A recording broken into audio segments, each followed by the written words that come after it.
Hi, I am reading Chapter 4 of Becoming Naomi León. Chapter 4 is called A Memory of Elephants. A floodlight cast a path of brightness straight through the avocado grove. Not that we needed it. Over the years, we had worn a foot trail to Fabiola's front door and could get there blindfolded. Up ahead, the glow lit up the yard like a bright island, and the tree branches seemed like giant black umbrellas over our heads. We passed the chickens, who made gentle clucking sounds as we walked by their makeshift wire coop. Normally, we'd stop to pet them, but Graham and Fabiola had a purpose to their walk that said no stopping. They led us into the little clearing toward the flat-roofed house. Lulu, Fabiola's miniature poodle, ran toward us, yapping, her bob tail wagging back and forth and her black curls shimmying with excitement. Owen picked her up. Bernardo came out of his workshed and stood in the square of light from the doorway, holding a piece of sandpaper and a short plank of wood. He was barely taller than a fence post, with skin the color of toasted almonds. When he first saw us hurrying toward him, he tipped his straw cowboy hat back on his gray-haired head and smiled wide, not even minding that he was showing us his crooked teeth, some of them pointing sideways. "¿Qué pasó? What happened?" he asked, his smile fading. Fabiola spoke in Spanish, the words racing off her tongue. She ended the string of sentences by putting her hands on her hips and saying, "Skyla." A body would think that since I was half Mexican, I could speak the language too. But I couldn't. I understood a little just from being around Bernardo and Fabiola all these years, but whenever I tried to copy them, the words felt like marbles moving around in my mouth. Bernardo looked suspiciously around the yard, as if somebody might be watching us, and said, "We should go inside." Fabiola and Bernardo's small house was wide open, spacious compared to our trailer. It had 3 bedrooms, one of them set up as a full-on sewing room where Graham and Fabiola still did alterations. Currently, they were working every day on a bride's gown and 14 bridesmaid dresses for our wedding coming up the first weekend in December. In the living room, striped crocheted blankets rested on the back of the couch and chairs. Colorful braided rugs made little bridges from one room to another, and Bernardo's bookshelves hung on every wall. Photographs of their 2 sons from high school graduations and in their United States Navy uniforms crowded the end tables, along with school pictures of Owen and me. Without saying a word, we all sat in our spots in the living room.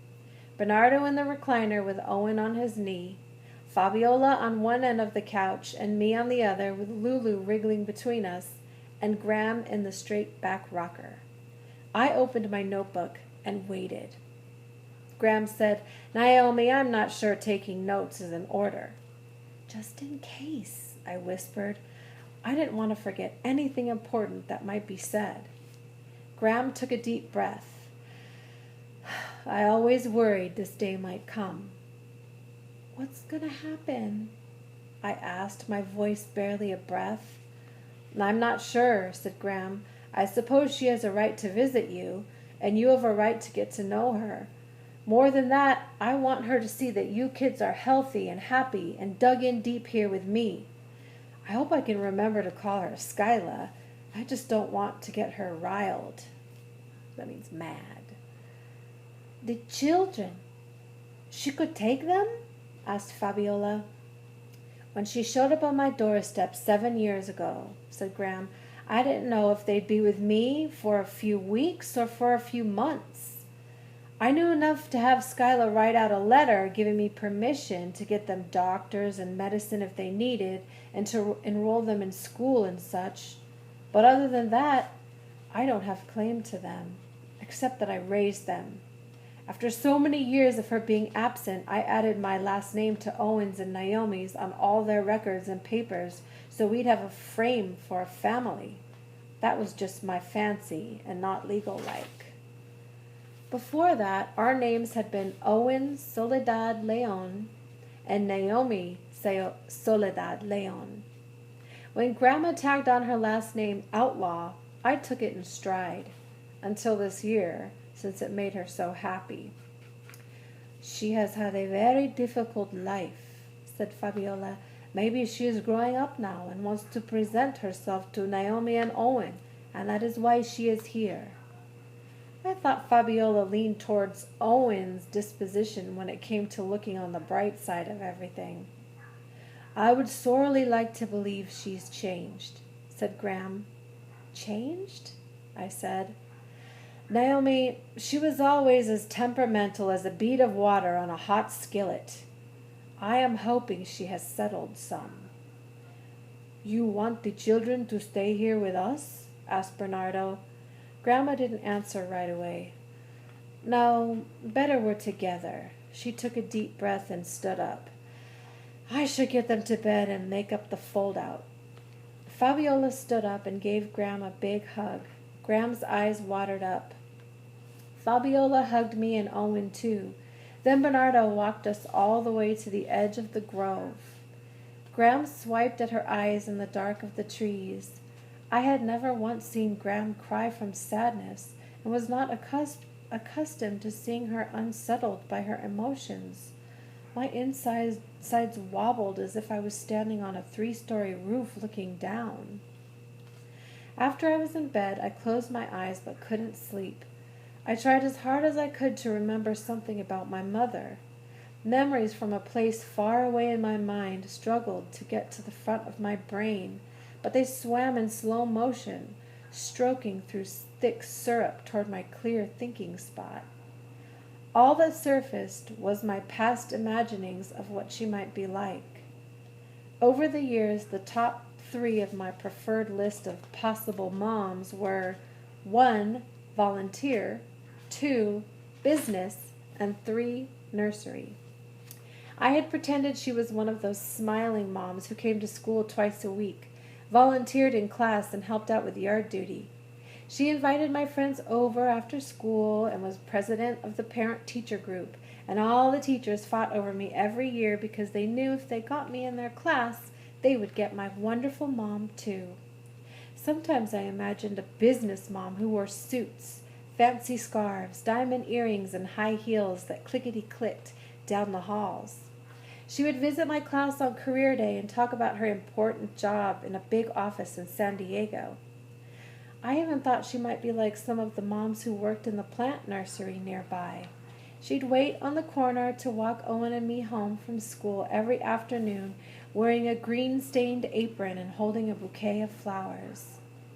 But right off the mark, Skyla didn't match my list or fit the pictures in my mind. I did have one recollection of my father and Mexico. Owen and I were huddled in a room near the ocean. I could hear thunder and lightning and waves crashing. It was raining so hard that the roof leaked, and when I looked up through the sprinkles of water, I saw a swirl of color, a bobbing, dangling dance of pink and blue and yellow above my head.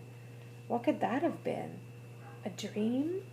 I remember Owen pointing to the ceiling and laughing in that way he had, like a batter of coughing and giggling. I rocked him, afraid to move off the bed. I cried and cried until our father rushed in. He swooped us up into his arms and took us to an old church where people had gathered, seeking safety from the storm. We were in a basement, cots set up in rows and women serving soup. I remember crying into my father's flannel shirt, which tasted salty. To get my mind off the thunder and lightning, he found a bar of soap and carved an elephant. He gave it to me, and I fell asleep clutching it. When I woke up, he was gone and never came back. Bernardo always said my talent for carving must have passed from my father's hands to mine. I would have rather had my father. I pried the rest of the story out of Graham when I got older. She explained that our father had been out on a fishing trip, and our mother was supposed to be watching us. She had taken off, though, on a shopping trip to Tijuana, and left us alone to babysit ourselves in a motel room. Then the storm hit. Nobody could find our mother for days. She finally showed up at the church a week later, packed us up, and took us back to Lemon Tree. She told Graham that she couldn't handle 2 kids by herself, especially with one of them deformed. That's the brother, remember? His head is kind of twisted. A few days later, she was gone too. I squirmed in bed, trying to get comfortable, but my mind was still a jumble. I finally got up and pulled a box from the drawer under my bed. I opened it and carefully dug through my soap carvings of turtles, dogs, and reptiles, and pulled out a family of elephants. I arranged them on the built-in shelf above my bed, all in a line, trunks to tails. Then I put my head down on my pillow and closed my eyes, the caravan of milky statues guarding my dreams. The end. Bye-bye.